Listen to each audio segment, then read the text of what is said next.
ISIS सारख्या अतिरेकी संघटनेशी संबंधित असलेल्या 2 तरुणांना एटीएसनं अटक केल्यानंतरही परभणीतील सायबर यंत्रणा मात्र फारशी गंभीर झाल्याचं दिसून येत नाही।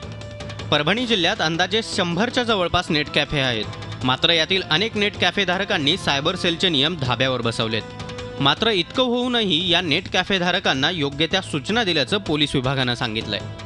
नेट कैफ़े साइबर कैफ़ेज़ जो हैं उनको हमारे ऑलरेडी नोटिसेज हैं, हमारी पहले से दी हुई सूचना है कि सीसीटीवीज़ वो लगाएं अपने यहाँ एक रजिस्टर मेंटेन करें जिसमें कौन आ रहा है, किस पर्पज़ से आ रहा है, क्या सर्फिंग कर रहा है, उसका नाम, उसका एक कम से कम आईडी, पैन कार्ड हो, आधार कार्ड हो, आईडी प्रूफ वो रखें।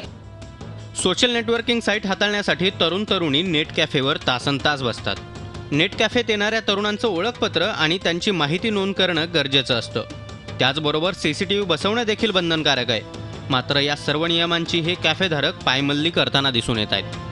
खूप ठिकाणी सायबर कॅफेमध्ये कोण लोक तिथं येतात, त्यांचं आय कार्ड तपास जात नाही, त्यात तिथे आय कॅफे सॉफ्टवेअरसुद्धा अवेलेबल नसतं, त्याच्यामुळं कोण यायले सीसीटीव्ही नसतात। हे अशा पद्धतीमुळं त्या इंटरनेट सर्फिंगमध्ये कोण लोक इन्व्हॉल्व आहेत ह्या गोष्टी कळणं। सोशल नेटवर्किंगच्या माध्यमातूनच परभणी शहरातील नासिर चाऊस आणि शाहेद खान मुनवर खान हे 2 युवक आयसिसच्या संपर्कात आल्यानं एटीएसनं त्यांना नुकतीच अटक केली आहे। त्यामुळे आता या नेट कॅफेंवर करडी नजर ठेवण्याची गरज निर्माण झाली आहे। Gajanan Deshmukh, Zee media, Parbhani. Zee 24 तास रहा एक पाऊल पुढे।